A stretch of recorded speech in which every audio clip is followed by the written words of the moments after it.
Hello दोस्तों।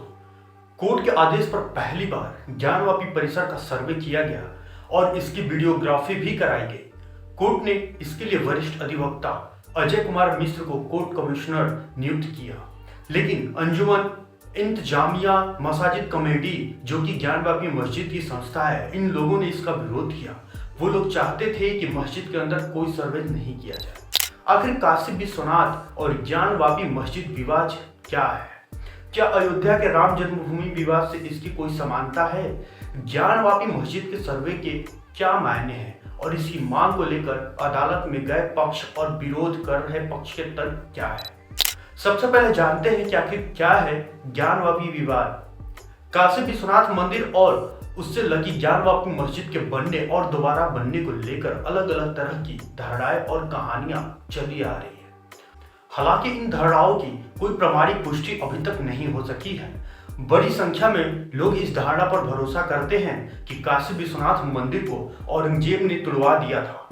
इसकी जगह पर उसने यहाँ एक मस्जिद बनवाई थी, जबकि कुछ इतिहासकारों का कहना है कि ज्ञानवापी मस्जिद का निर्माण 14वीं सदी में हुआ था और इसे जौनपुर के सरकी सुल्तानों ने बनवाया था, लेकिन इस पर भी विवाद है। कई इतिहासकार इसका खंडन करते हैं।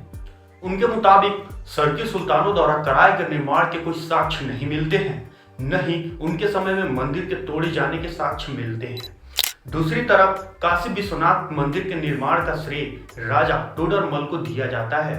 कहा जाता है कि राजा टोडरमल ने ही 1585 में दक्षिण भारत के विद्वान नारायण भट्ट की मदद से इस मंदिर का निर्माण करवाया था। ज्ञानवापी मस्जिद के निर्माण के बारे में कुछ लोग यह भी कहते हैं कि यह अकबर के जमाने में नए मजहब दीन इलाही के तहत मंदिर और मस्जिद दोनों का निर्माण कराया गया था।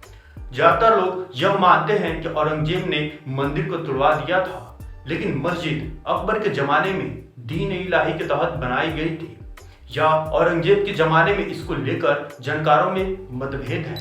अंजुमन इंतजामिया मसाजिद के पदाधिकारी किसी प्राचीन कुएं और उसमें शिवलिंग होने की धारणा को भी नकारते हैं। उनका कहना है कि वहां ऐसा कुछ भी नहीं है।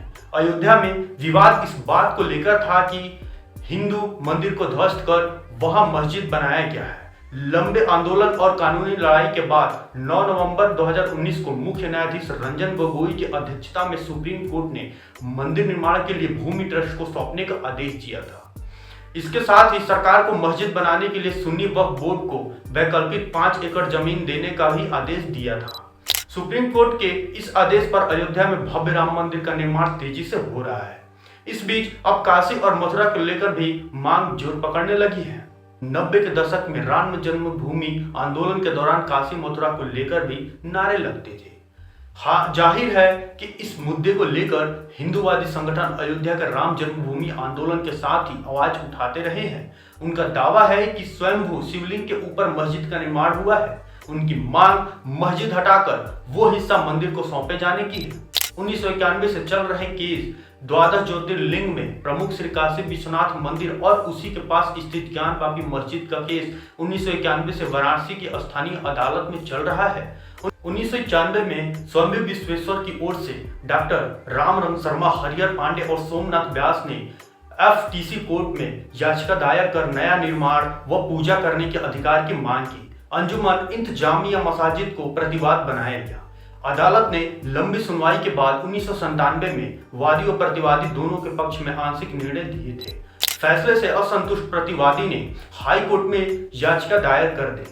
13 अगस्त 1998 को हाई कोर्ट ने फैसले पर रोक लगा दी। इसी दौरान सुप्रीम कोर्ट ने अपने एक आदेश में कहा था कि स्थगन आदेश 6 माह के बाद स्वतः ही खारिज हो जाएंगे। इस पर वर्ष 2018 में मुकदमे में अधिवक्ता रहे विनय शंकर रस्तोगी ने अदालत में प्रार्थना पत्र देकर वाद मित्र नियुक्ति करने की मांग की। तब तक 2 वादकारियों का निधन हो चुका था। तीसरे वादी अदालत जाने की सक्षम नहीं थे।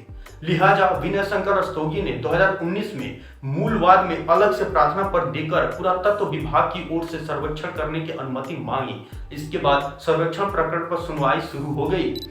AFI को विभिन्न प्रतिक्रियाओं के तहत सर्वेक्षण करने का आदेश दिया गया।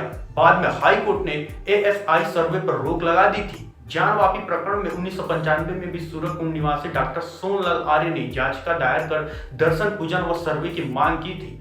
18 मई 1996 को अदालत ने सर्वे करने के लिए कोर्ट कमिश्नर नियुक्त किया। डॉक्टर सोनेल लाल ने बताया कि दोनों पक्षों को नोटिस देकर बुलाया गया था। सर्वे के दौरान वादी की ओर से 5 लोग आए थे, वहीं विपक्ष की ओर से 500 लोग पहुंच गए थे।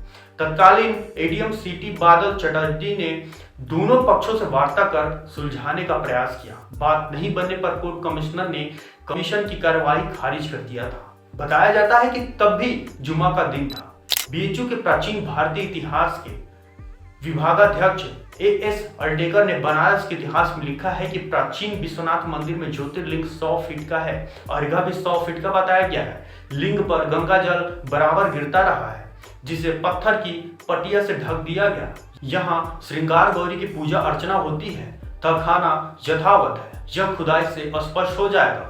अंजुमन इंतजामिया मसाजिद के अधिवक्ता रईस अहमद अंसारी, मुमताज अहमद और सेंट्रल सुन्नी वक्फ बोर्ड अभय यादव व तौफीक खान ने पक्ष रखा कि जब मंदिर तोड़ा गया तब ज्योतिर्लिंग उसी स्थान पर मौजूद था जो आज भी है। उसी दौरान राजा अकबर ने वित्त मंत्री राजा टोडरमल की मदद से स्वामी नारायण भट्ट ने मंदिर बनवाया था, जो उसी ज्योतिर्लिंग पर बना। ऐसे में ढांचा के नीचे दूसरा शिवलिंग कैसे आया?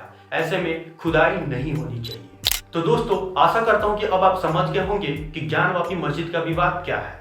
इसका तो सच्चाई तभी पता लगेगा जब जांच होगी और इसका खुदाई किया जाएगा। धन्यवाद।